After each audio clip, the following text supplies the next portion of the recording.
Përshëndetje. Sot do të flasim për emrat vetor.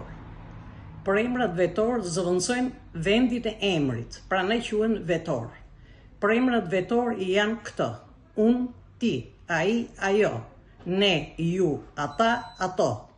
Kanë dy numra, numri njerëz dhe numri shumës, dhe 3 veta. Veta e parë, veta e dytë dhe veta e tretë.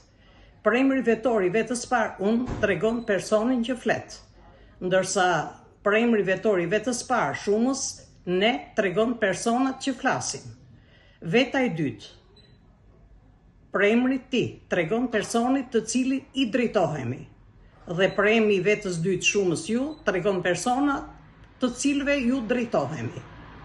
Veta e tretë, ai, ajo, ata, ato, tregon personin për të cilin flasim. Dhe në numrin shumës, ata, ato, tregon personat për të cilët flasim. Për emri vetor i vetës tretë ka 2 gjini.